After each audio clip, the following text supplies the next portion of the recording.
Hello my friends and welcome back. Thank you very much for being with me again today. Evidently this video has to do with Romania, or has something to do with Romania, because I'm wearing this Romanian shirt. Other cultures, surrounding cultures, claim the shirt, but nevertheless it is what it is. What do we have here? We have another continuation of Romania's weasel behavior. The Romanians are right now voting for a new president in what it is a mock of a democracy. It's just a, how do you call that, a simulation of democracy. The Romanians never had democracy, that's my conclusion, and it shows right now the extent of democracy when democracy is challenged.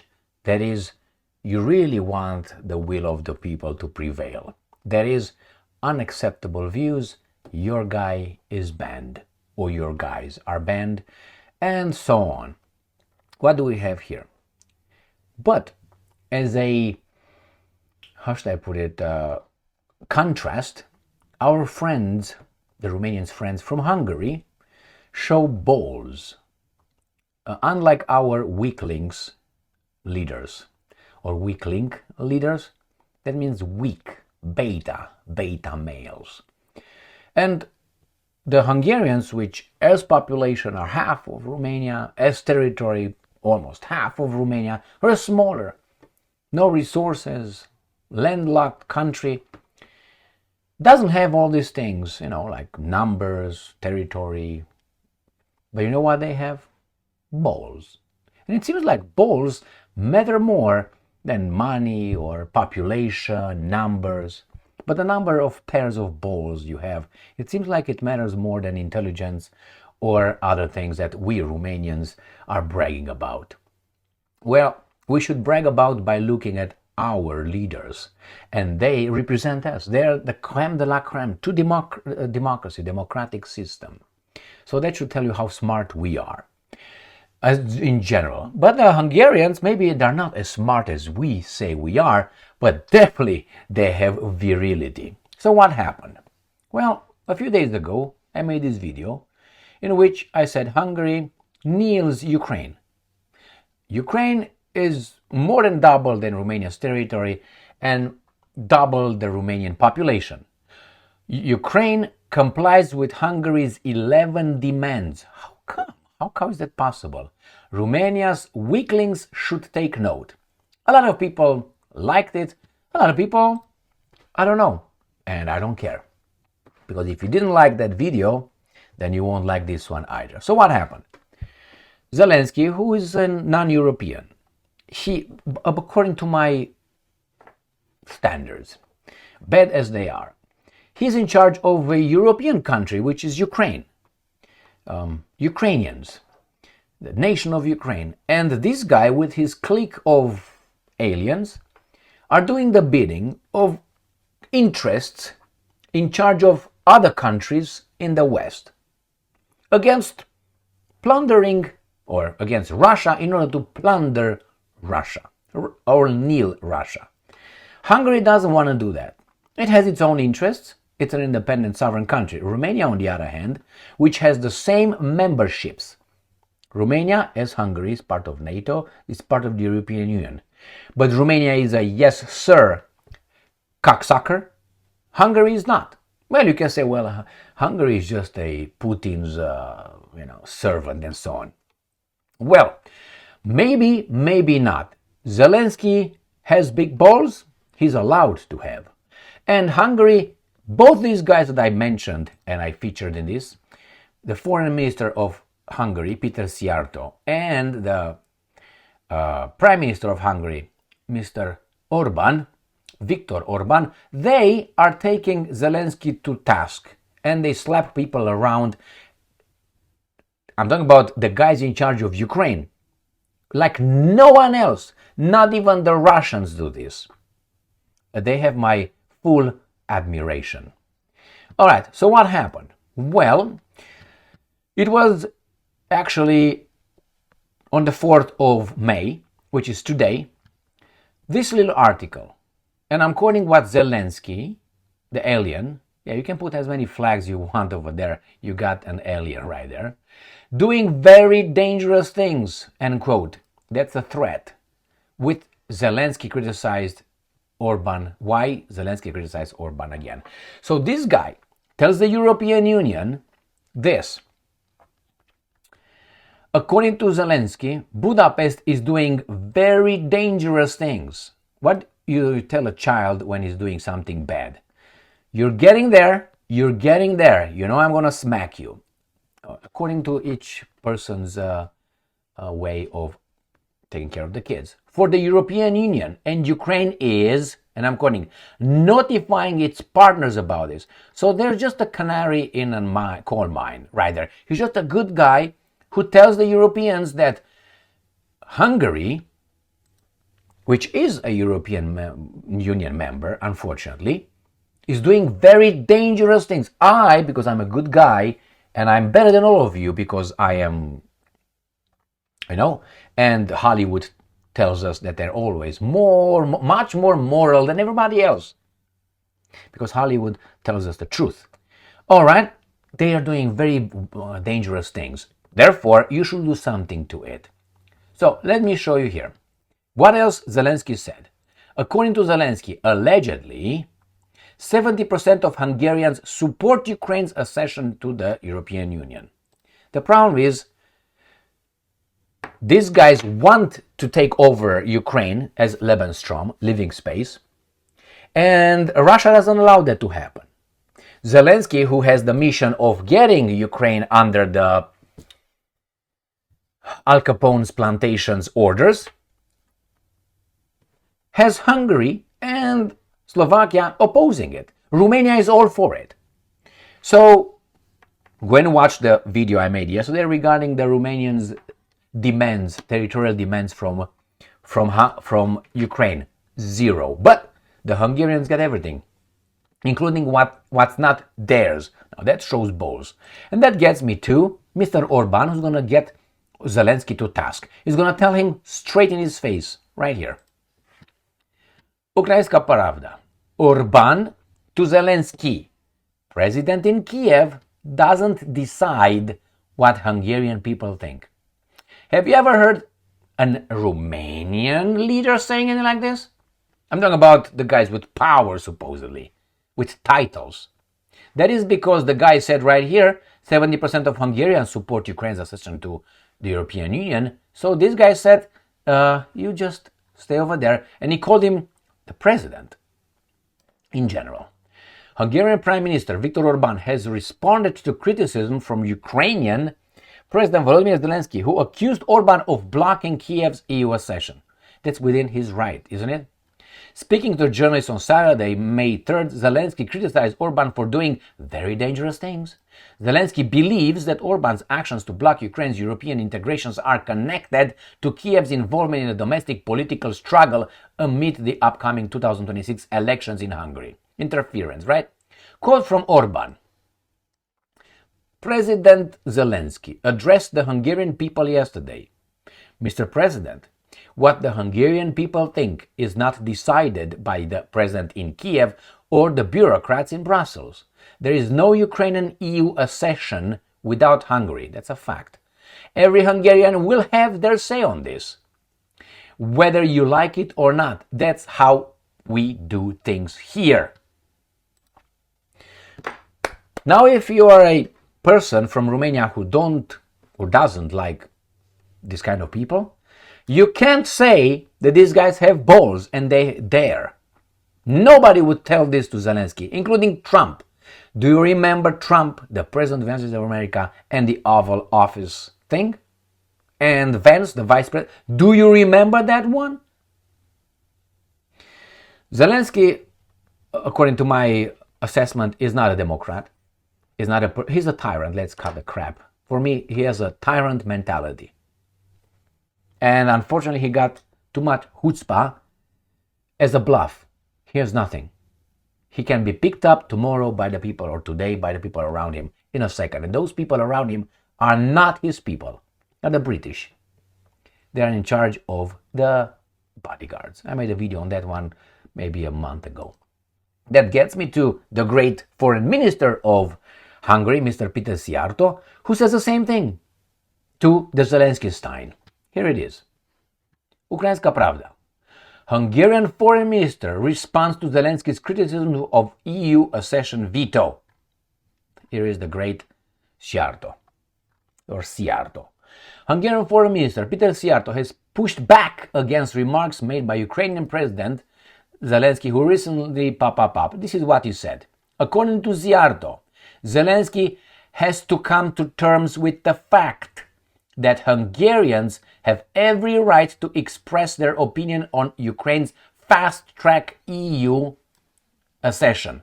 And I'm quoting again Szijjártó. The fact remains, Ukraine wants to join an association that we are members of, and not vice versa. Therefore, Kyiv should choose the appropriate tone.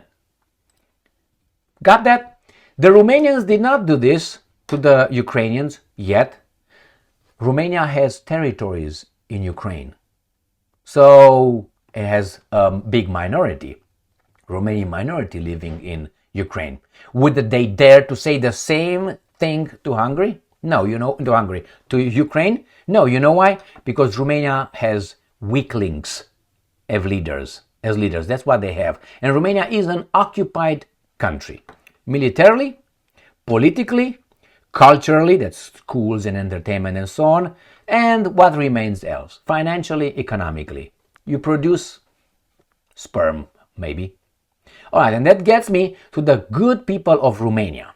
Now, I'm not saying this to take a shit on you, whomever you guys are over there. I'm this to a little alarm for you to do something like I try to do, as limited mentally that I am.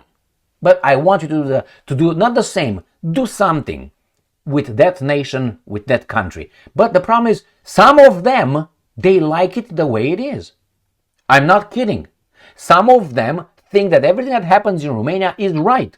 Banning candidates because they're there with Russia, banning, how do you call them, journalists from entering the country and expose them. Remember that Irish guy from Russia yesterday was outside, kicked outside. They like this thing. I tell you why. And this is maybe you won't like it, but this is one of my theories.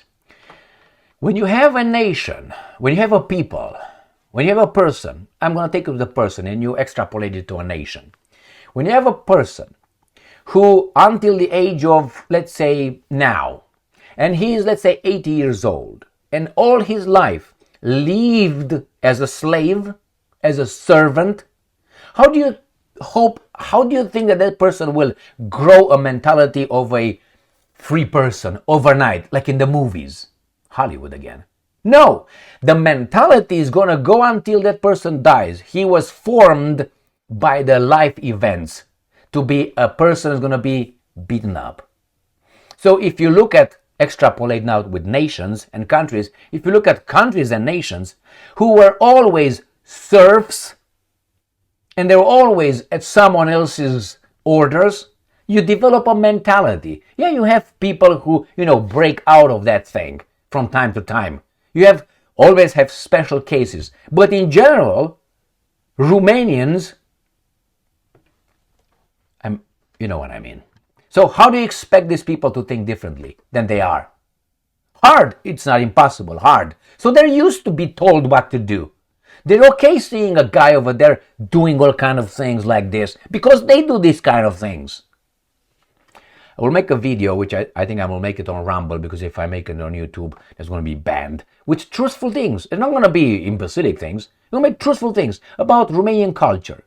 And I will say over there exactly the theory or my latest, not the latest, it's been for some time when I reached this conclusion. I will tell you the exact point when I said, wow, that makes sense. All right, and this turns me to the Romanians. Russia Today, Romanian presidential election rerun kicks off. The previous vote was annulled and grounds of alleged Russian interference with the leading candidate barred from running again. So Călin Georgescu out, George Simeon in, but hey, doesn't matter. Mr. George Simeon, he's going to do what he's supposed to, otherwise he's going to be having the same fate. Romania is holding a rerun of its presidential election on Sunday after the previous vote was annulled. Right there. So what we have, he got 23%, you can't have it, irregularities, right there. The law is the law, Emil. Yeah, okay. And I'm going to tell you about the law in the law. Do you remember? I don't remember, I will tell you. And I mentioned this in another video in the past. When I went to university here in the United States of America, I had an anthropology class. It was cultural anthropology. And I think it was cultural anthropology. And it was the professor, she has a PhD. She was a woman, obviously, she identified as a woman, and she was talking about the Zulu Empire. So she was talking about the Zulu Empire at the same, like you would talk about the Roman Empire. And people who don't know anything about the Roman Empire, or they know about the Roman Empire from the movies, videos, and so on, but they don't know anything about the Zulu Empire, they think that an empire, the name of the definition, they both are in the same part. So they had temples, they had, arches, they had the concrete, they had all the organization, all the infrastructure, the roads, the aqueducts. They had the same way, the guys in Zulu, okay? They didn't. Break the news, heart attack, call me a hater. So I called her out, I said, what are you talking about? So, the same here, my friends, with the law. If there were irregularity, who's talking? A corrupt Romania? Irregularities, we ban him. Those guys are talking? The Zulus? My God. Here. So, what happens now? In March, Georgescu was barred by the Central Electoral Bureau. Everything seems official, like the empire, from running again, citing his alleged anti-democratic and extremist stance. So you can't. But let me tell you this. Let's say tomorrow you have 90% of Romanians say, we like this idea. Who are the rest who decide you cannot have this idea, and why? Who are you? So if the same in Alternative for Deutschland in Germany. If these guys right now are the biggest party in Germany, aren't they? They surpass the Merz and their conservatives, supposedly. Why? So if you have a majority, how come is not what the majority wants? They are called extremists right now in Germany, extremist party, and their secret police are going to make sure they're going to be barred. But how can you bar the majority? They're the majority party. Who's in charge then? That means democracy works? That means democracy doesn't work, because if I am really in charge, I will promote my ideas, my platform, my political platform. Who are those guys from a minority who decide that I will be barred? So if tomorrow, and these guys from I'm going to show you right here, not Georgescu got 23, but Simeon, right here, George Simeon, supposedly has got approximately 30% of support. So if they're going to bar this guy, they barred about 30% of the population, and he's the biggest. Who are the other candidates? And I have them over there. Who are the other candidates? Not even close. So who's in charge? That's why I'm saying that country is occupied by something else. Because in democracy, if the population, let's say we have a population of criminals with criminal intentions, and they're 80% of the population, let's say. Who's the 20% who's going to hold these guys back? Who? If we love democracy, they should vote to a criminal-minded guy who's going to get elected, and he's going to say this kind of ideology, the criminal ideology, is acceptable. Who's going to say no? The 20%, that's not how democracy works. So you understand? So in Germany, when they say, Alternative for Deutschland is an extremist party, yeah, but that's the biggest party. That means the will of the people is in such a way. That means you somewhere along the way you fucked up. That these guys are like this big. This is a reaction to something. What exactly? You can't just say that there's haters or crazies. The same in Romania. That 30% of support is a reaction to something. To what exactly? We say, well, Trump is crazy. Trump is a fascist. He's a reaction to an action. What's the action? You being what you are, crazies. And these guys, the pendulum went from far left into far right, but not even far right. Trump is not far right. Far right, I tell you what the far right is. Far right, we get out there and we'll get things done. I can tell you on YouTube, or probably I will tell you on Rumble on future programs. So here you have balls versus weaklings. That's what they are, man, weaklings, and a country under occupation. Well, the mentality comes through Pavlovian conditioning. If you're conditioned all the time to be a servant, you're going to behave like a servant. That's why you're not going to make, as someone said, from 100 cowards, you will not make them overnight or ever courageous people. Who said that? A very bad dude. Thank you very much for being me again today. Stay strong, stay smart, look for the truth, and be just.